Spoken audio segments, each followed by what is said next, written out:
Hello दोस्तों, आप सब कैसे हैं। आई होप आप बहुत अच्छे होंगे और आप अपनी पढ़ाई को बेहतरीन तरीके से कर रहे होंगे।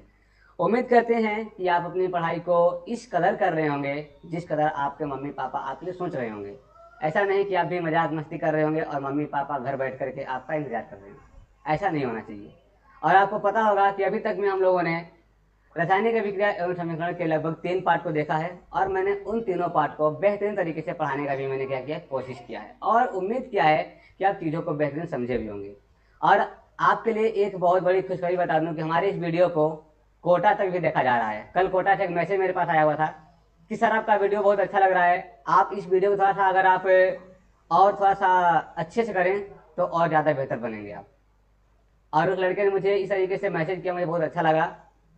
तो इसका मतलब है कि हमारा वीडियो जो है कि अब देश में फैलना शुरू हो गया है। अब मैं आपसे कल ही बोला था कि यदि आप हमारी वीडियो के माध्यम से यदि आप क्लास 10th में 95% प्लस स्कोर लेके आते हैं तो आपसे मिलने आपके घर, आप चाहे जहां भी हो, मैं खुद आने वाला हूँ।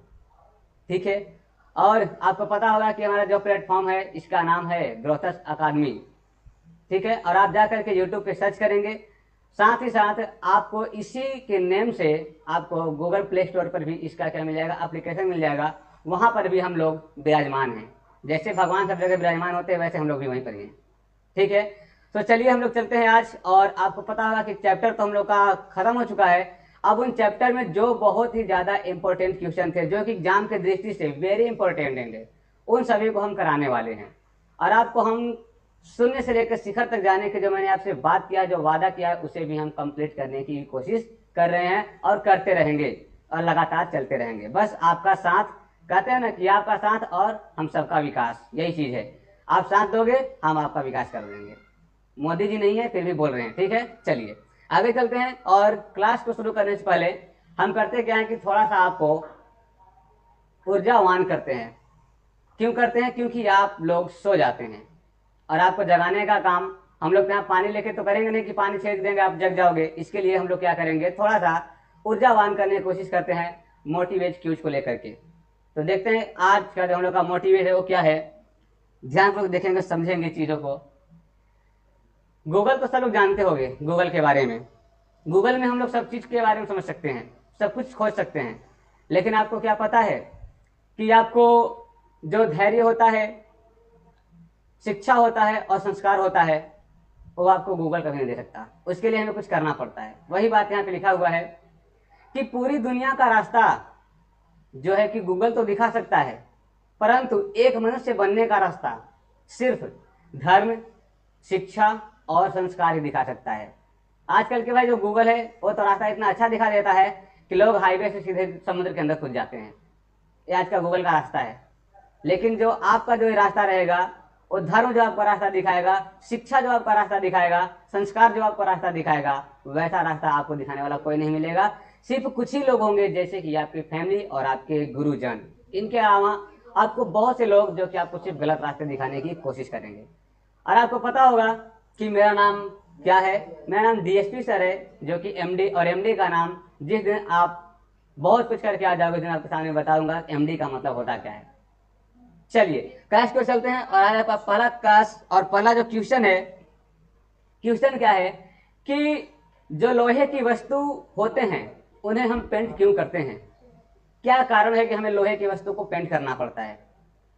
जैसे आपको पता होगा कि शादियों के समय में लड़कियों को पेंट किया जाता है ताकि वो खूबसूरत दिखे।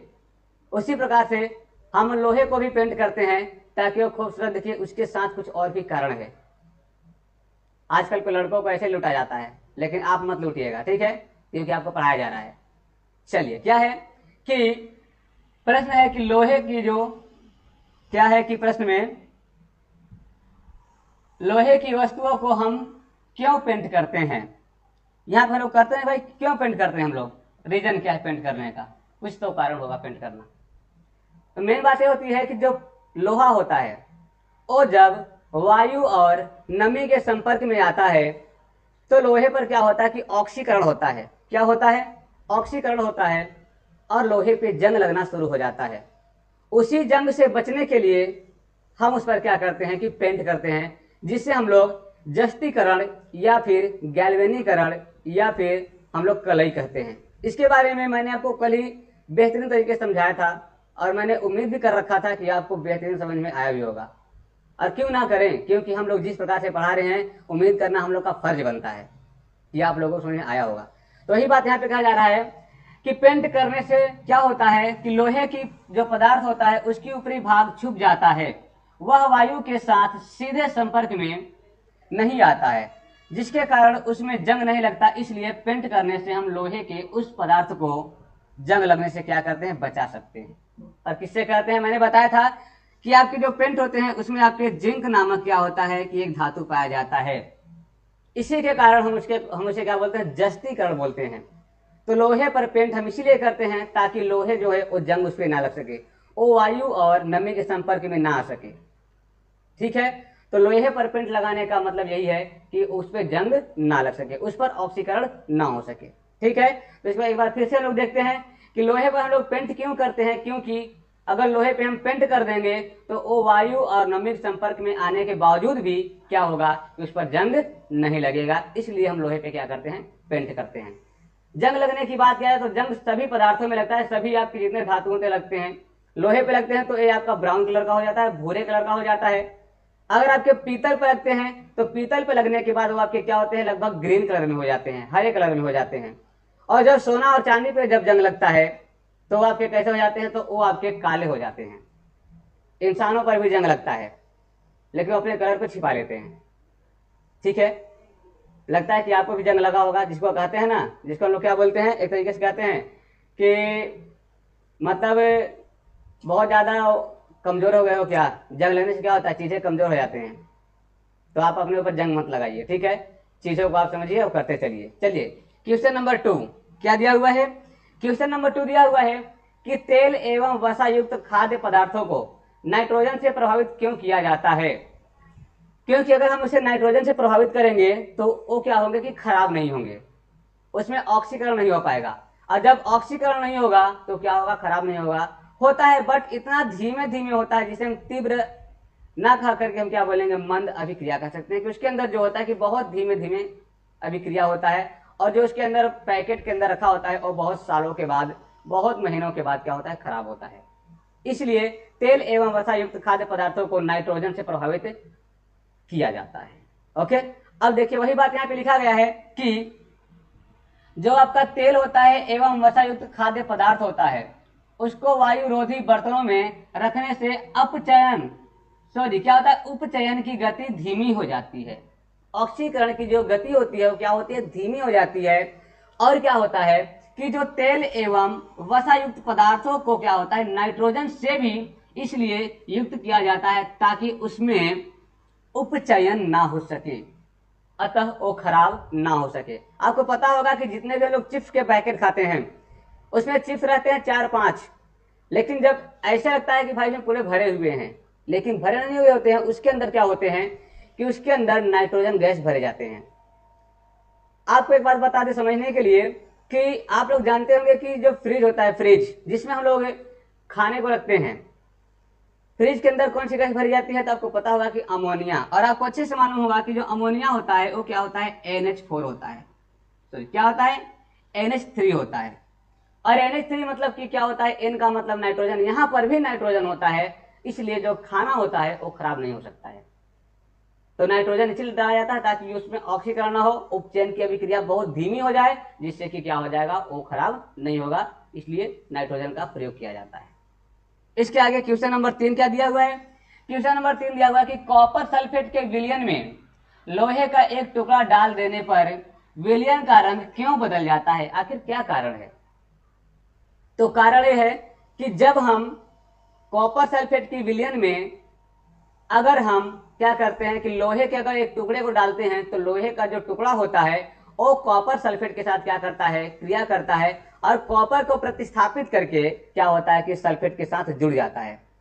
इसलिए क्या होता है कि उसका जो रंग होता है वो क्या होता है, बदल जाता है। वही बात यहाँ पे लिखा हुआ है, आपको दिख रहा भी होगा कि जब लोहे की किल को कॉपर सल्फेट के विलयन में डुबोया जाता है तो वह भूरे रंग का हो जाता है। कैसा हो जाता है, भूरे रंग का हो जाता है। लोहा कॉपर सल्फेट के घोल में कॉपर को क्या कर देता है, विस्थापित कर देता है और क्या बन जाता है, वो आपका फेरस सल्फेट बन जाता है। आपको मालूम होना चाहिए कि कॉपर सल्फेट का जो रंग होता है वो आपका क्या होता है, नीला होता है। कैसा होता है आपका, वो आपका नीले रंग का होता है। लेकिन जब ये क्या होता है, जब फेरस क्रिया कर जाता है तो क्या हो जाता है, वो आपका हो जाता है भूरे रंग का हो जाता है। कैसा हो जाता है, वो आपके भूरे रंग का हो जाता है, क्योंकि आपका जो फेरस होता है वो आपके कॉपर की अपेक्षा अधिक क्रियाशीलता होता है। इसलिए जो ज्यादा ताकतवर होगा कमजोर वाले को झापड़ मार के भगा देगा और खुद जाकर के क्या हो जाएगा, लग जाएगा। मतलब कहने का मतलब एक बात समझिएगा, यहाँ बात ऐसी थी, यहाँ पे जो कॉपर था और सल्फेट ये दोनों क्या थे कि दोस्त थे। ये कॉपर और सल्फेट क्या थे, दोनों दोस्त थे। लेकिन यहाँ पे जो फेरस था एक कॉपर से ज्यादा क्या था, मजबूत था। किस मामले में, पैसे के मामले में। तो इसने क्या किया कि कॉपर को हटा दिया और सल्फेट से क्या कर लिया, दोस्ती कर लिया। तब जाके क्या बन गया, यहाँ पर आपका फेरस सल्फेट बन गया। और जब फेरस ने सल्फेट से दोस्ती किया तो कॉपर का रंग हट गया और किसका रंग आ गया, फिर फेरस का रंग आ गया। लोगों पर भी रंग ऐसे ही चढ़ता है जैसे कि यहाँ पे रंग चढ़ा हुआ है, ठीक है। और कॉपर बेचारा अकेले बैठ करके क्या कर रहा है, यहाँ पर अकेले बैठ करके बेचारा रो रहा है। अब क्यों रो रहा है, क्योंकि भाई साहब इसका दोस्त इससे छूट गया, इसलिए रो रहा है। बात समझ आ गई। आगे चलते हैं क्वेश्चन नंबर 4 के ऊपर। क्वेश्चन नंबर 4 क्या है कि उत्प्रेरक से आप क्या समझते हैं, उत्प्रेरक क्या होता है। उत्प्रेरक का मतलब होता है कि जब कोई अभिक्रिया होता है तो उस वक्त कुछ ऐसे पदार्थ या कुछ ऐसे यौगिक होते हैं जो उन्हें क्या होते हैं कि अभिक्रिया को या तो तीव्र करने की कोशिश करते हैं या फिर मंद करने की कोशिश करते हैं, उसी को हम उत्प्रेरक कहते हैं। जैसे दो लोगों के बीच लड़ाई हो रही है, तीसरा आया, वो लड़ाई को अगर शांत कराने का काम कर रहा है तो भी वहां पे उत्प्रेरक का काम कर रहा है, उसकी धीमी कर रही, लड़ाई को धीमी कर रहा है। कुछ लोग तो क्या करते हैं कि आग में घी डालने का भी काम कर देते हैं लड़ते समय में। दो लोग लड़ रहे होते हैं, तीसरा आके बोलता है अरे तुम्हारी जगह पे मैं होता तो मैं कुछ और कर दिया होता, भाई घी डाला आग और तेज जल गया। तो वहां पर उत्प्रेरक करने का काम भी कौन कर रहा है, वही कर रहा है। जैसे आप दो पड़ोसी जब लड़ाई कर रहे हो तो तीसरा पड़ोसी आता है और आपके अंदर क्या करता है, घी डालने का काम करता है और आपकी लड़ाई को बेहतरीन कर देता है और उसे मजा आता है। उसे तो भाई मजा लेना है। वही कहानी यहाँ पर भी हो रहा है कि प्रेरक क्या होता है, वही होता है कि जब कोई रासायनिक अभिक्रिया होता रहता है तो इसकी क्रिया को या तो तीव्र करना होता है या मंद करना होता है। इसके लिए भी क्या होता है कि उत्प्रेरक की आवश्यकता होती है। ध्यान दीजिएगा कि वैसे पदार्थ जो स्वयं रासायनिक प्रतिक्रिया में भाग नहीं लेता है, वही बात, लेकिन प्रतिक्रिया के वेग को क्या करता है, बढ़ाते हैं या फिर घटाते हैं, उसे हम उत्प्रेरक कहते हैं। वही बात बोला ना कि जैसे दो लोग लड़ाई कर रहे हैं तो तीसरा लड़ाई नहीं करता है, वो जाकर के उनकी लड़ाई को और तेज करने का काम करता है या फिर उनकी लड़ाई को शांत कराने का काम करता है। वही बात यहाँ पर है। उत्प्रेरक क्या होता है कि वैसे पदार्थ जो स्वयं रासायनिक अभिक्रिया में भाग तो नहीं लेता है लेकिन उस अभिक्रिया के वेग को तेज करने या फिर घटाने में क्या करता है, सहयोग देता है, उसी को क्या कहते हैं, उत्प्रेरक कहते हैं। जैसे कि सबसे अच्छा उत्प्रेरक क्या होता है, सबसे अच्छा उत्प्रेरक आपके पास होता है फेरस। क्या होता है, फेरस। सबसे अच्छा उत्प्रेरक क्या होता है, फेरस होता है। फेरस की उपस्थिति में क्या होता है कि फेरस उत्प्रेरक की उपस्थिति में बेंजीन के हाइड्रोजन परमाणु का क्लोरीन परमाणु द्वारा प्रतिस्थापन बहुत ही बेहतरीन तरीके से होता है। इसका मतलब कहने का मतलब कि यहाँ पर जो आपका ये अभिक्रिया हो रहा है, यहाँ पे क्या होता है कि यहाँ पर जो होता है फेरस, कौन, यहाँ पे जो होता है फेरस, ये क्या कर रहा है कि यहाँ पर फेरस उत्प्रेरक का कार्य करता है और यहाँ पे क्या बन जा रहा है, ये आपका क्या है, ये आपका बेंजीन है, ये आपका क्या है, ये आपका बेंजीन है, ये आपके पास क्या है, क्लोरीन है। तो बेंजीन क्लोरीन क्या हो रहा है, आपका बन जाएगा क्लोरोबेंजीन बन जा रहा है। क्या बन जा रहा है, क्लोरोबेंजीन। और यहाँ का एक एच उठ करके यहाँ से एक Cl से क्रिया कर जाएगा और क्या बन जाएगा, हाइड्रोक्लोरिक अम्ल बन जाता है। किसकी उपस्थिति में, तो फेरस की उपस्थिति में। और यहाँ पर क्या होता है कि इसकी जो अभिक्रिया का जो वेग होता है वो क्या हो जाता है, वो बहुत ही तेज हो जाता है। तो बात समझ आ गया कि उत्प्रेरक क्या होता है कि यह भाग तो नहीं लेता है लेकिन अभिक्रिया को तेज या धीम करने का भी कार्य कौन करेगा, तो उत्प्रेरक ही करेगा। ठीक है, चलिए आगे। और उम्मीद करते हैं कि आपको चीजें बेहतरीन तरीके से समझ में आ रहा होगा और अच्छे से। और अगर नहीं आ रहा होगा तो कोशिश करो, क्योंकि भाई ये साइंस है, आपकी पूरी दुनिया साइंस से चल रही है। और साइंस अगर इतनी अगर इजी होता तो भाई कोई भी पढ़ा लेता, कोई भी पढ़ लेता। तो कोशिश आप करोगे तो भाई आ जाएगा, और नहीं कोशिश करोगे भाई नहीं आएगा, चाहे कितना भी आप कर लो। या फिर आपके मन में डिपेंड करता है। अगर मन में ठान लोगे कि भाई हमसे नहीं होगा तो वाकई में तुमसे कभी नहीं होगा। और अगर मन में ठान लिए कि यार अगर कोई पढ़ा रहा है तो भी तो कोई इंसान ही पढ़ा रहा होगा, अगर किसी ने बनाया तो इंसान ने ही बनाया होगा, तो भाई हम भी तो इंसान हैं।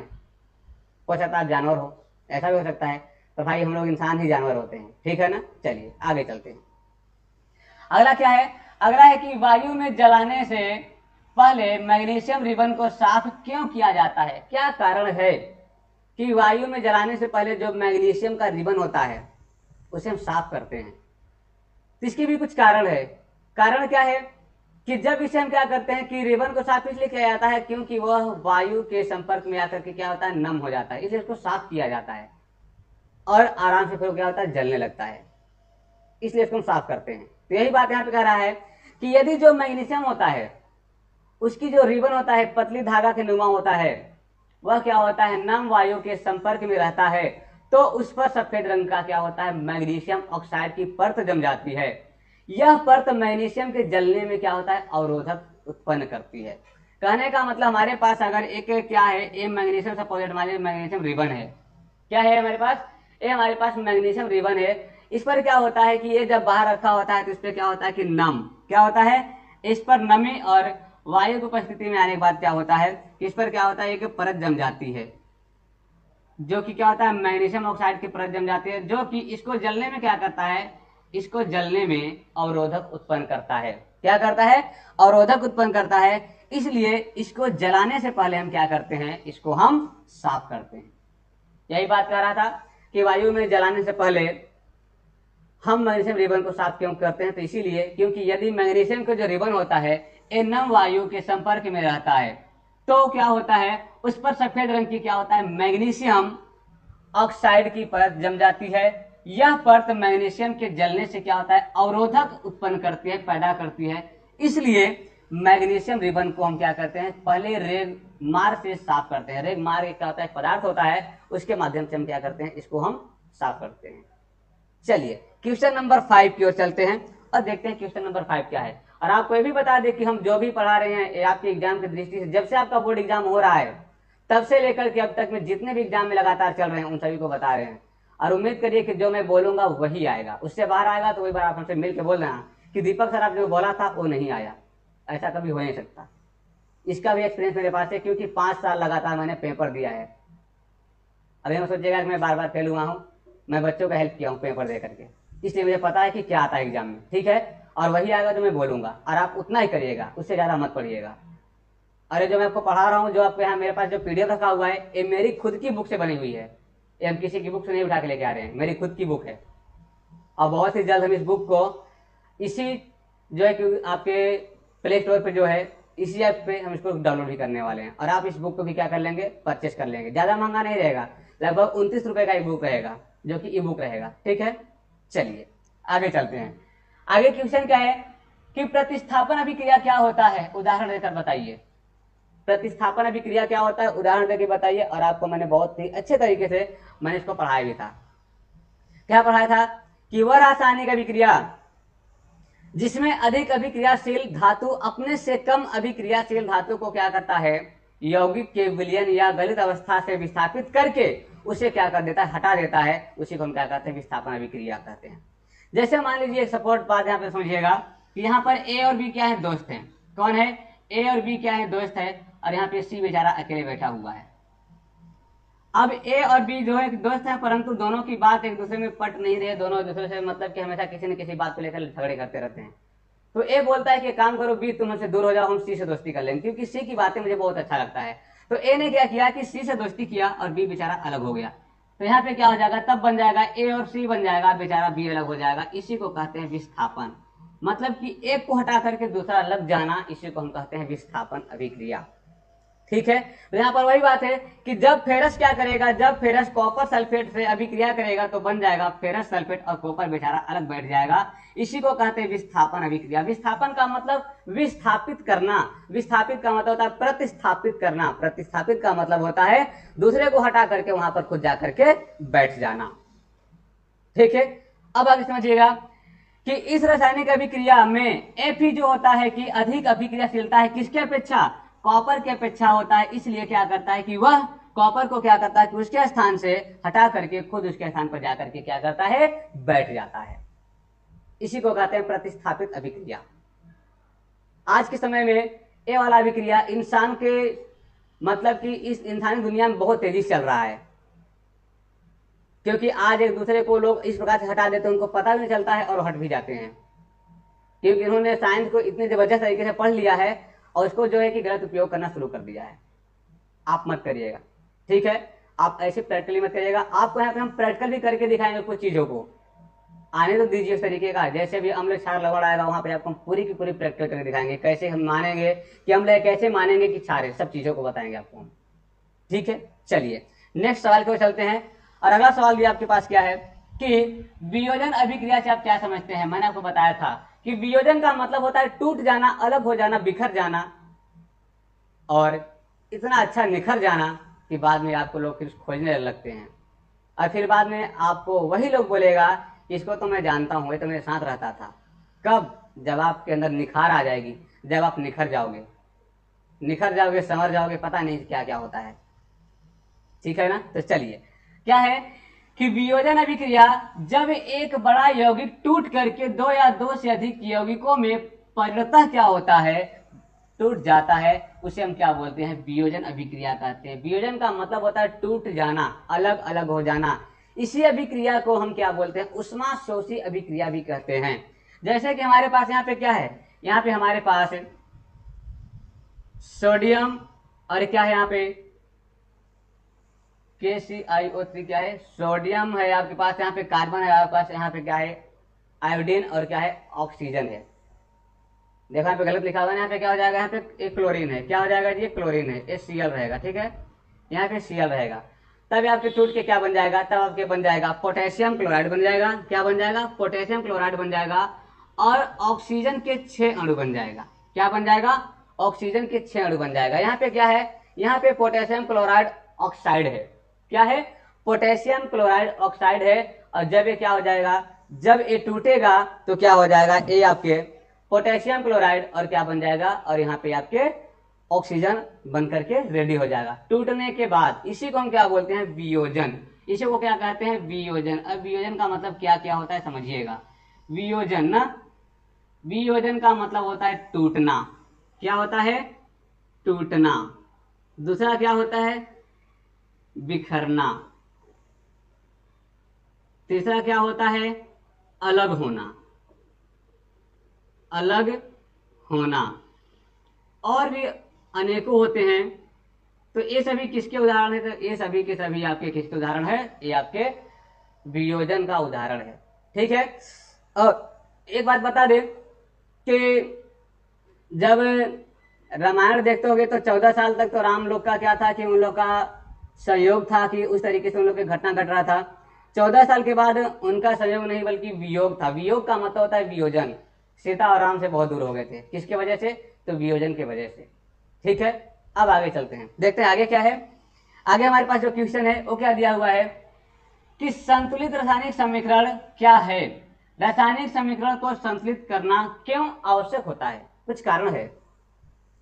तो आपको बता दें कि एक होता है कंकाली समीकरण, एक होता है संतुलित समीकरण। कंकाली समीकरण को हम लोग क्या बोलते हैं, इसे हम कहते हैं असंतुलित समीकरण। और संतुलित को आप जानते हो कि जिसके आपकी क्या होता है कि जिसकी आपका रिएक्शन और आपका प्रोडक्ट क्या होता है, दोनों बराबर होता है, उसी को हम क्या कहते हैं, उसी को हम संतुलित समीकरण कहते हैं।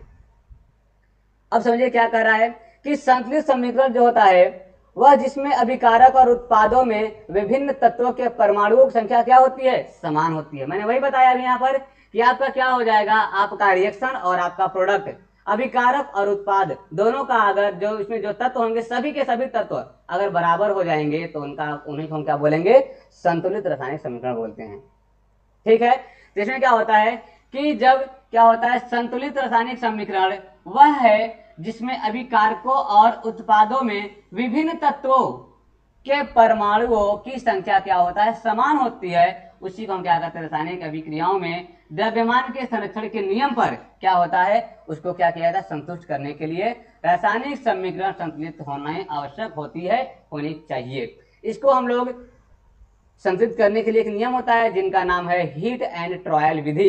इनके द्वारा हम क्या करते हैं कि रासायनिक समीकरण को क्या करते हैं, संतुलित करते हैं। और मैंने आपको कल की वीडियो में लगभग 4 से 5 क्वेश्चन सिर्फ इसी पे बताया था ताकि आपको अच्छे से समझ में आ जाए, ओके, तो इसको हम संतुलित इसलिए करते हैं क्योंकि यह द्रव्यमान संरक्षण के नियम पर आधारित होता है, इसलिए इसको हम क्या करते हैं कि संतुलित करते हैं। ठीक है, चलिए क्वेश्चन नंबर 9 की ओर चलते हैं और देखते हैं कि क्या है। क्वेश्चन नंबर 9 है कि ऊष्माक्षेपी एवं ऊष्माशोषी अभिक्रिया का क्या अर्थ है। आपको दिख रहा होगा कि मैंने जितना आपको पढ़ाया है उसी में से सभी क्वेश्चन बन रहे हैं और ये सब क्वेश्चन आए हुए हैं। अब सोचिए कि हमने आपके लिए कितने बेहतरीन तरीके से मैंने इसको डिजाइन किया है, ताकि आप अगर गरीब से गरीब हो या फिर अमीर से अमीर हो तो भाई, अगर अमीर हो तो भाई पैसे दे देना, और गरीब हो तो भाई आप दिल लगा करके पढ़ाई कर लेना। ठीक है, चलिए देखते हैं क्या है। ऊष्माक्षेपीय अभिक्रिया क्या होता है कि ऐसी अभिक्रिया जिसमें ऊष्मा निकलती है ऊष्माक्षेपीय अभिक्रिया कहलाती है। ठीक है, जैसे कि मीथेन दहन की अभिक्रिया ऊष्माक्षेपीय अभिक्रिया होता है। जैसे भी अपने हम हैंड को अगर अपने माउथ के आगे ले जाते हैं और ठंडी के समय तो ज्यादा होता है, जब अपने माउथ से हम क्या करते हैं CO2 को बाहर छोड़ते हैं तो हमारे हाथों पर क्या होता है कि ऊष्मा उत्पन्न होता है, इसी को हम कहते हैं ऊष्माक्षेपीय अभिक्रिया। उदाहरण क्या है कि मीथेन दहन की अभिक्रिया ऊष्माक्षेपीय अभिक्रिया होता है। जैसे यहाँ पे आपको क्या है, यहाँ पे आपको मीथेन है, यहाँ पे क्या है ऑक्सीजन है। जब ये दोनों आपस में क्रिया करते हैं तो क्या होता है CO2 निकलता है। भाई साहब जहाँ पे CO2 निकलेगा उसी को हम क्या कहेंगे ऊष्माक्षेपीय अभिक्रिया कहेंगे। और प्लस में क्या निकलेगा, प्लस में जल प्राप्त होगा और ऊर्जा। ऊर्जा कितना भाई साहब, तो 880.4 kilo calorie joule mole inverse, इतना ऊर्जा प्राप्त होता है। ठीक है, इसके बाद क्या है ऊष्माशोषी अभिक्रिया क्या होता है। तो ऐसी अभिक्रिया को जिसमें ऊष्मा अवशोषित होता है, ठीक है ना, ऐसी अभिक्रिया जिसमें क्या होता है ऊष्मा अवशोषित होता है उसी को हम ऊष्माशोषी अभिक्रिया कहते हैं। अरे यार, याद करने का सिंपल तरीका, क्षेपी का मतलब होता है बर्बाद हो जाना, तो ऊष्मा का बर्बादी ऊष्माक्षेपी, और शोषी का मतलब शोषण कर लेना, सोख लेना, सोखने का मतलब ऊष्माशोषी। ठीक है ना, चलिए जैसे क्या है कि बेरिलियम डाइऑक्साइड तथा अमोनियम थायोसाइनाइड की क्या होता है कि जब अभिक्रिया कराया जाता है तो ऊष्माशोषी अभिक्रिया कहलाता है। यहाँ पर देख लीजिए, यहाँ पे क्या है बेरिलियम ऑक्साइड है, ठीक है, और यहाँ पर क्या है, यहाँ पर आपके पास जो है कि अमोनिया क्या है थायोसाइनेट है। ठीक है ना, अमोनिया थायोसाइनेट, जब इसकी अभिक्रिया कराई जाती है तो क्या बनता है, आपका बन जाएगा बेरियम थायोसाइनेट, और क्या बन जाएगा यहाँ पर आपका बन जाएगा अमोनिया, और यहाँ पे क्या हो जाएगा जल बन करके प्राप्त हो जाएगा। इसी को हम क्या कहेंगे, इसी को हम कहेंगे ऊष्माशोषी अभिक्रिया। ऊष्माशोषी अभिक्रिया को हम संयोजन अभिक्रिया भी कह सकते हैं, और ऊष्माक्षेपी अभिक्रिया को हम वियोजन अभिक्रिया भी कह सकते हैं। ठीक है, चलिए आगे चलते हैं। और क्वेश्चन नंबर 10, और आज के लिए बस यही तक आपको पढ़ाएंगे, इससे ज्यादा आपको हम नहीं पढ़ाएंगे, क्योंकि हम चीजों को उतना ही पढ़ाएंगे जितना आप पढ़ सको। ऐसा भी नहीं कि आपको खाना है 4 पूड़ी ला के हम दे दिए 8 पूड़ी, अब आप लेके बैठे हो, पता चला बाद में जेब में भर के घर ले चले गए। मेरी भी यहाँ घट जाएगा, आपके यहाँ भी बढ़ जाएगा। ठीक है ना, तो ऐसे ना करें। ठीक है ना, तो चलिए क्या है कि अवक्षेपण अभिक्रिया से आप क्या समझते हैं, उदाहरण देकर के समझाइए। अवक्षेपण क्या होता है उसे उदाहरण दीजिए और समझाइए। आप मत समझाइए, हम खुद समझा रहे हैं। ठीक है, समझिए, आप समझिए। क्या है कि जब 2 विलयनों को मिलाया जाता है और उसकी अभिक्रिया से श्वेत रंग के एक पदार्थ का निर्माण होता है, तो उसी को हम क्या, जो जल में अविलेय होते हैं, तो इस अविलेय पदार्थ के अवक्षेप को ही क्या बोला जाता है, हम लोग अवक्षेपण अभिक्रिया कहते हैं। जैसे जब हम चावल को पानी में धुलते हैं तो धुलने के बाद, चावल निकालने के बाद, पानी निकालने के बाद उसके तली में सफेद रंग के कुछ कण बच जाते हैं, उसी को बचने, और जो बचे उसी को हम बोलते हैं अवक्षेप। और इसी को हम क्या कहते हैं, अवक्षेप का जब निर्माण होता है तो इसी को हम क्या कहते हैं, अवक्षेपण अभिक्रिया कहते हैं। सिंपल याद करिए कि जब अवक्षेप का निर्माण होता है तो उसी को हम क्या बोलते हैं, अवक्षेपण अभिक्रिया बोलते हैं। जैसे कि यहाँ ध्यान दीजिएगा, यहाँ पर क्या है, यहाँ पर सोडियम सल्फेट है और यहाँ पे क्या है बेरिलियम क्लोराइड है। जब इन दोनों की अभिक्रिया किया है तब क्या बन जाएगा, बेरिलियम सल्फेट बन जाएगा, और यहाँ पे सोडियम क्लोराइड मतलब नमक बन करके क्या हो जाएगा, तैयार हो जाएगा। और ये क्या हो जाएगा कि ये पानी के निकलने के बाद क्या होगा, सफेद रंग के उस बर्तन में क्या होगा, तली में जम जाएगा, और इसी को हम कहेंगे अवक्षेप, और यही क्या बन जाएगा, अवक्षेपण अभिक्रिया, इसी को हम कहते हैं।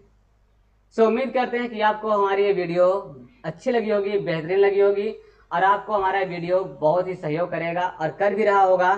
अगर आप कहीं भी पढ़ रहे हो, अगर आप क्लास में भी जा रहे हैं तो आप चीज़ों को पढ़ के आइए, आप बेहतरीन, आप बहुत आगे निकलेंगे। आपसे बच्चे लगाव करेंगे और आपसे टीचर भी लगाव रखेंगे, क्योंकि आप उनके क्या बन जाएंगे, प्रिय स्टूडेंट बन जाएंगे। सो अब आपके लिए बस इतना ही। और हम लोग क्या करने वाले हैं, हम लोग थोड़ा जो वीडियो है इसे 2 बार देखने की कोशिश करेंगे, जो कि आप करेंगे, हम नहीं करेंगे, आप करेंगे, ठीक है ना।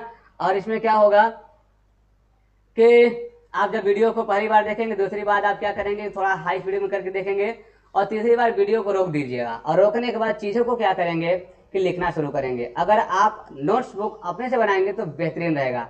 चलिए हम मिलते हैं नेक्स्ट वीडियो में, आज के लिए इतना ही। तब तक के लिए जय हिंद, जय भारत, जय श्री राम।